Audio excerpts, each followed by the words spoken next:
Welcome on Easy Learning. Now I am going to explain the next part of the poem Snake, written by D.H. Lawrence. I will explain some words before explaining the poem. तो first word है ये है horrid. Horrid एक adjective है. It means horrible. Horrible means भयंकर. उसके बाद है क्लमजी लॉग. ये एक नॉन फ्रेज है. Means awkward, not proper piece of wood. मतलब कोई भी ऐसा लकड़ी का टुकड़ा लेकिन वो सही नहीं होना, मतलब ऐसे ही टेढ़ा मेढ़ा होना, उसका शेप सही नहीं होना, इसी को क्लमजी लॉग कहा गया है. इसके बाद है क्लैटर. ये एक नाउन है. It means loud noise, means बहुत तेज की आवाज़. उसके बाद है कन्वल्स्ड. वर्ब है. Caused a sudden shaking movement, means अचानक जो है हिलने का कारण बनना.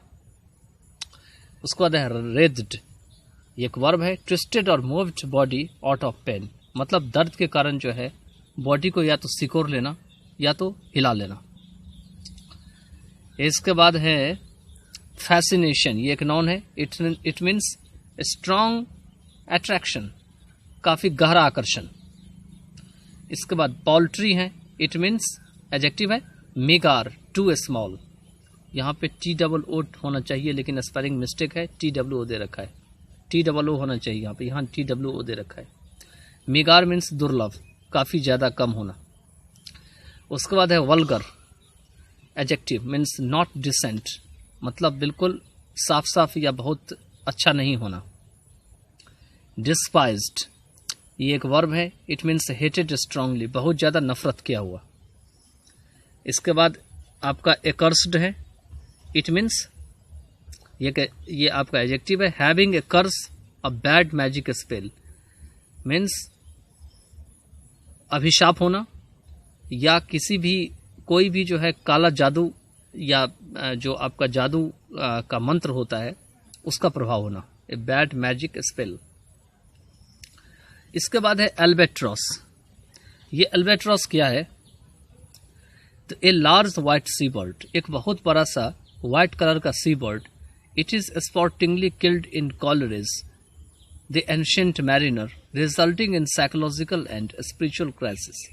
ये एक बहुत बड़ा सा सी बर्ड होता है जो कि खेल खेल में जो है कॉलरेज के एंशिएंट मैरिनर में मार दिया जाता है. स्पॉटिंगली मीन्स खेल खेल में.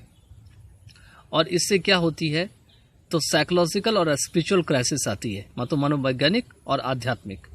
अब ये कॉलरेज का जो एंशिएंट मैरिनर है एक रोमांटिक एज में, इंग्लिश लिटरेचर में एक रोमांटिक एज था. तो रोमांटिक एज में जो आरंभिक रोमांटिक एज था उसमें विलियम ब्लेक के बाद आया था विलियम वर्ड्सवर्थ और उसके साथ थे कॉलरेज. इसका पूरा नाम था एस.टी. कॉलरेज. तो एस.टी. कॉलरेज ने एक पोएम लिखी थी जिसका नाम था the rhyme of the ancient mariner. तो उसी में उन्होंने जो है इस एल्बेट्रॉस को मारते हुए दिखाया गया था. तो उसी से यहाँ पे जो है इसको मिलाया गया है. इसके बाद है आपका एक्सपिएट. एक वर्ब है. टू एक्सेप्ट पनिशमेंट फॉर सिन, मतलब किसी भी पाप के लिए जो है पनिशमेंट को स्वीकार करने के लिए तैयार रहना. मतलब अगर आप कोई या हम कोई पाप किए हैं और उसके लिए अगर हमें सजा मिलती है तो उसमें नानुकुर नहीं करना चाहिए, उसे स्वीकार कर लेना चाहिए कि मुझे उस पापों की सजा मिली हुई है. इसी को एक्सपिएट कहा जाता है. इसके बाद है पेटीनेस. ये एक नाउन है. स्मॉल एंड अनइम्पोर्टेंट, मतलब तुच्छ होना, जिसका कोई महत्व नहीं होना, इसी को पेटीनेस कहे जाते हैं. अब अभी तक हमने देखा था पिछले वाले जो पार्ट था पोएम में कि किस तरीके से जो है वो अभी भी जो पोएट होते हैं D.H. लॉरेंस, वो सांप को मारे या नहीं मारे या उसको जाने दें, इसके बारे में असमंजस में रहते हैं. And after that he decides that he is educated, he has some kind of moral lessons on the one hand and on the other hand he thinks that he is coward, he is afraid of the snake, and this is why he thinks to just kill the snake. So there are the two kinds of the problems. He is under dilemma. Dilemma क्या होता है? परेशानी, आफत, संकट, कि वो क्या करेंगे. वो जो है फंस जाते हैं, उनको समझ में नहीं आ पाता है कि वो क्या करें. जो स्नेक आया है, जो वाटर पी करके उनके यहाँ से जा रहा है, उसके साथ कैसा बर्ताव करे. Sometimes he thinks that it came as a guest at his in his house, where there is the water trough to drink water, and after drinking water it starts slipping away from there. तो उसके बाद की जो है यहाँ पे दे रखे हैं. अब कहते हैं जो पोएट हैं, he drank enough and lifted his head dreamily as one who has drunken. कहते हैं उसने काफी ज्यादा पी लिया था पानी और उसने अपना सिर उठाया. एंड लिफ्टेड हिज हेड ड्रीमली, मतलब जैसे कोई आदमी सपना जिसको मैं देखने लगता है वैसे ही, मतलब ऐसा लगता है जैसे वो सपना देख रहा हो. तो उस तरीके से उसने अपना सिर जो है ऊपर उठाया. As one who has drunken, मतलब ऐसे सिर ऊपर उठाया जैसे कि लग रहा हो किसी ने, मतलब जब कोई व्यक्ति काफी ज्यादा शराब पी लिया होता है तो वो जिस तरीके से सिर को उठा करके करता है उसी तरीके से सांप भी करने लगा. ऐसा लग रहा था जैसे सांप को नशा आ गया हो.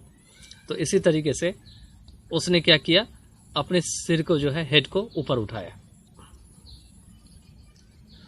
And flickered his tongue like a forked night on the air so black, और उसने अपने टंग को जो है बहुत ही तेजी से झलकाया, दिखाया, फ्लिकर किया.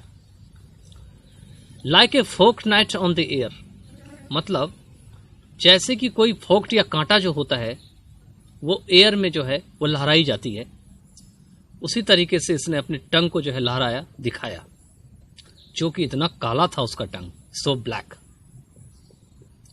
Seeming to lick his lips, ऐसा मालूम पड़ रहा था कि उसी टंग से वो अपनी लिप्स को चाट रहा था, लिक कर रहा था.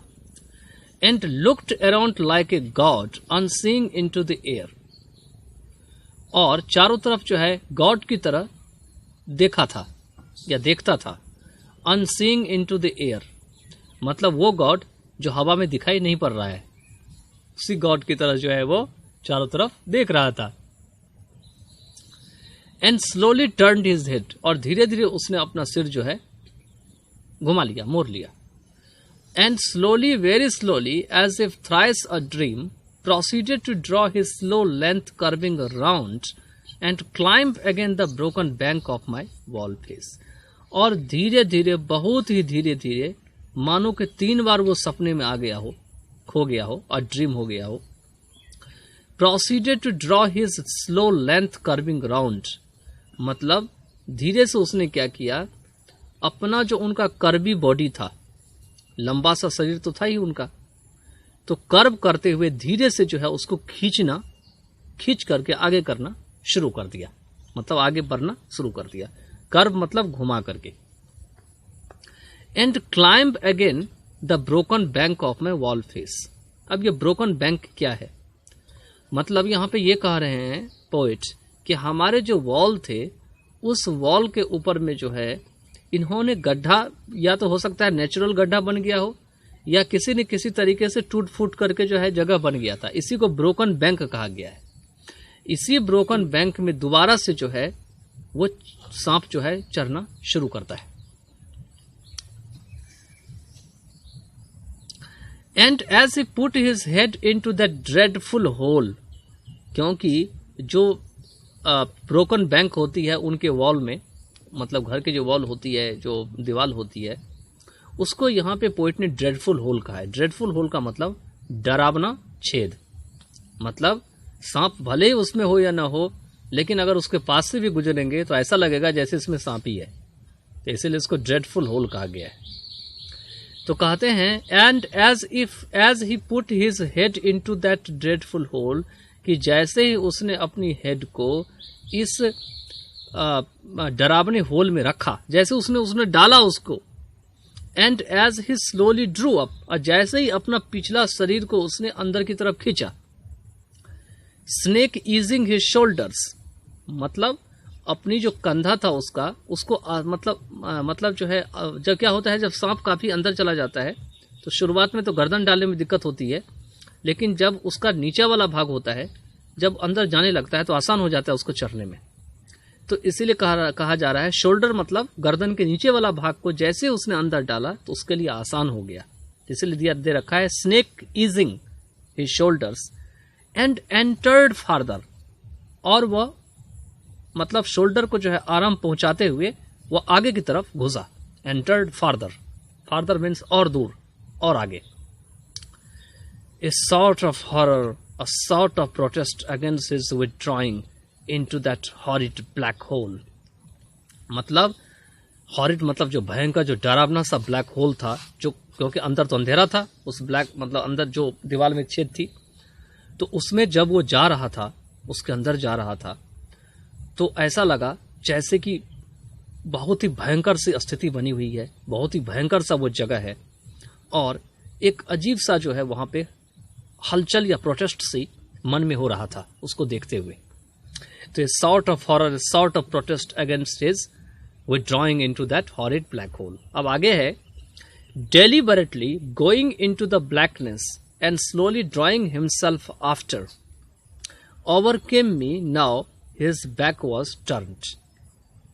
इसका मतलब है यहां पे ये है, deliberately going into the blackness मतलब जानबूझ करके जब उसने अपना शरीर को अंदर घुसाना शुरू कर दिया तो उनका शरीर भी जो है ब्लैक होता चला गया। And slowly drawing himself after, और धीरे धीरे जो है उसके तत्पश्चात वो अपने शरीर को खींचता ही अंदर चला गया। Drawing over came me now his back was turned, और ओवर केम मी का मतलब मुझे ऐसा लगा, ओवर केम मी यहां पे, कि अब उसका बैक जो है टर्न्ड हो गया। टर्न्ड का मतलब है बैक जो है, मतलब जब सांप जा रहा होता है तो पहले तो वो सीधा सीधा जा रहा होता है, गर्दन उसकी ऊपर होती है और नीचे वाला भाग इसका नीचे होता है। लेकिन क्या होता है, जब वो ऊपर चढ़ रहा होता है तो उसका जो मतलब पीछे वाला भाग है, कभी कभी पूंछ, वो पलट जाता है, मतलब नीचे की तरफ। तो जब नीचे की तरफ वो पलट जाता है तो ऐसा लगता है जैसे अंदर वाला पेट वाला भाग जो है वो ऊपर की तरफ आ जाता है। तो यहाँ पे वही कह रहा है कि उसका जो बैक है वो यहाँ पे पलट गया था बिल्कुल, जब ऊपर गया था दीवार के ऊपर। तो over came me now his back was turned, तो जब वो पीछे वाला अंदर वाला जो पेट वाला भाग, जब बेली वाला पार्ट पलट जाता है तो वो बिल्कुल ही डरावना सा दिखने लगता है, क्योंकि अंदर पेट वाली भाग में सांप की चमक बहुत ज्यादा होती है। और इस कारण से यहाँ पे राइटर कहते हैं कि इन्होंने ये दृश्य वहां पे देखा। अब आगे क्या होता है, I looked around and put down my picture, मैंने चारों तरफ देखा और अपने जो पानी का घड़ा था उसको रख दिया। जो मटका था, जिस मटके को मैं लाया था पानी भरने के लिए, तो मैं तो वेट कर रहा था कि यहाँ पे स्नेक जाएगा तो मैं लाऊंगा, तो उसी पिक्चर को इन्होंने वहां रख दिया। I picked up A clumsy log, और मैंने क्या किया, एक बेढंगा सा लकड़ी का कोई टुकड़ा था उसको उठाया। क्लम्जी लॉग मतलब बेढंगा, जिसका कोई शेप ना हो। And threw it at the water trough with a clatter, और मैंने क्या किया, बिल्कुल आवाज करते हुए, क्लैटर करते हुए, साउंड करते हुए, बहुत ही तेज से साउंड करते हुए वाटर ट्रफ के ऊपर उसको जोर से फेंका। And threw it at the water trough with a clatter. I think it did not hit him, मुझे लगता है कि यह उसको लगा नहीं होगा। It did not hit him, इससे उसको चोट नहीं लगी होगी। But suddenly that part of him that was left behind convulsed in undignified haste, लेकिन अचानक से ही जो पार्ट दीवार में नहीं गया था और नीचे लटका हुआ था पीछे की तरफ, मतलब लेफ्ट की तरफ, वो अचानक से जो है उसमें अचानक सा बिल्कुल हलचल सा आया। ऐसा लगा जैसे वो उछल पड़ा वहां पे। कन्वल्स मीन्स उछल पड़ना। इन अनडिग्निफाइड हेस्ट, अनडिग्निफाइड हेस्ट का मतलब है जो पहले वो डिग्निटी से चल रहा था, बहुत ही शौक से जा रहा था अंदर में, लेकिन अब जो है वो उस तरीके से नहीं जा पा रहा था, अब वो जल्दीबाजी से अंदर जाना शुरू कर दिया। Undignified haste. Raised like lightning and was gone, मतलब यहाँ पे ये है raised like lightning. Raised like lightning का मतलब यहाँ पे ये है कि उनके अंदर से एक अजीब सी छिलमिलाने की या बिल्कुल छटपटाने की चमक आ रही थी, और जो चमक जो है वो गायब हो गई। And was gone into the black hole the earth lipped fissure in the wall front, और कहाँ चला गया, उसी ब्लैक होल में। The earth lift fissure in the wall front, जहां पर में जो है वॉल फ्रंट में जो है दरार था, फिसर था, उसी में वो जाकर के वहां छुप गया। The earth lift eight which in the intense still Noon I stared with fascination, जिस पर इतना ज्यादा गंभीर, जो बहुत ज्यादा झुलसाने वाली गर्मी थी आफ्टरनून में, मतलब नून के टाइम में। स्टिल नून का मतलब ऐसा था कि बिल्कुल सूरज की गर्मी एकदम बिल्कुल चमक रही थी और ऐसा लग रहा था हवा बिल्कुल नहीं चल रही है, केवल गर्मी ही गर्मी है वहां पे, और ऐसा लगता है जैसे सूरज जला के लोगों को मार डालेगी, तो इसीलिए इसको इंटेंस नून कहा गया यहाँ पे। आई स्टेयर्ड विथ फैसिनेशन, मैंने बहुत ही आकर्षण से इसको टकटकी लगा करके या गौर से देखा। I stared with fascination.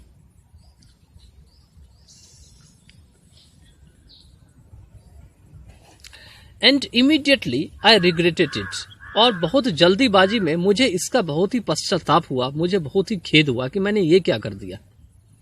I thought how poultry, how vulgar, what a mean act, और मुझे लगा यह कितना बेकार सी बात है, कितनी वल्गर सी बात है, कितना नीच काम मैंने किया। What a mean act. I despised myself and the voices of my accursed human education, मैंने अपने आप से नफरत करना शुरू कर दिया, डिस्पाइज्ड, और मेरे अंदर से जो वो ह्यूमन एजुकेशन की जो एक कष्ट आवाज आ रही थी उससे भी नफरत करना शुरू कर दिया। मतलब ह्यूमन एजुकेशन मतलब आज की जो शिक्षा है पोएट के हिसाब से, वो ऐसा लगता है जैसे कोई शापित शिक्षा है। मतलब जिस शिक्षा में यह नहीं सिखाई जाती है कि क्या गलत है क्या सही है, उसी को यहाँ पे इन्होंने एकस्ट ह्यूमन एजुकेशन कहा गया है। और साथ में जो है कहते हैं इसकी आवाज जो है वो मेरे अंदर जो आ रही थी उससे मैं नफरत करने लगा और मैं अपने आप से भी नफरत करने लगा। And I thought of the albatross, और मैं उसी एल्बेट्रॉस के बारे में जो वोकैब करा रहा था तभी मैं बता दिया था कि तभी मुझे जो है एल्बेट्रॉस की याद आ गई। And I wished he would come back my snake, और मेरी इच्छा थी या मैंने इच्छा किया कि वह जो है मेरे स्नेक को वापस ला देगा, जो एल्बेट्रॉस है। For he seemed to me again like a king, क्योंकि जो स्नेक मेरे पास से चला गया वो मेरे लिए किंग की तरह लगता था। Like a king in exile uncrowned in the underworld, means एक ऐसा किंग जो वनवास में चला गया है, एग्जाइल में चला गया है, और इसी अंडरवर्ल्ड में जो है, अंडरवर्ल्ड में रहता तो है लेकिन उसको कोई मतलब उसकी कोई गरिमा नहीं है, उसका कोई पावर नहीं है, उसको कोई मुकुट नहीं मिला है, तो इसलिए इसको अनक्राउंड कहा गया है। अनक्राउंड मतलब जिसको मुकुट न पहनाया गया हो, वो अंडरवर्ल्ड में रहता है, ऐसी दुनिया में रहता है जिस दुनिया में सब नहीं जा सकता है, इसी को अंडरवर्ल्ड कहा गया है। Now due to be crowned again, कहते हैं लेकिन अब जो है उसे दोबारा क्राउन किए जाएंगे, इस कारण से उसको मुकुट पहनाए जाएंगे, उसको राजा बनाए जाएंगे, किंग बनाए जाएंगे। And so I missed my chance with one of the lords of life, और इस तरह से मेरी जिंदगी के जो एकमात्र मेरे लॉर्ड थे, लॉर्ड का मतलब यहाँ भगवान भी हो सकता है या किंग भी हो सकता है, उससे जो मेरा मौका था वो मैंने खो दिया। My chance with one of the lords of life. And I have something to expiate, अब मेरे पास जो है कुछ है मेरी जिंदगी में, जो पाप हमने किए हैं उसका प्रायश्चित मुझे करना पड़ेगा, उसका पनिशमेंट मुझे मिलेगा, उसी को एक्सपिएट कहा गया है, क्योंकि मैंने ये तो पाप कर दिया। और ए पेटीनेस मतलब मैंने तुच्छ काम किए हैं, मैंने बेकार से काम किए हैं जिस काम का कोई महत्व नहीं है। तो इससे ये पोएम एंड हो गया। अब चलिए अब हम नेक्स्ट पोएम करेंगे।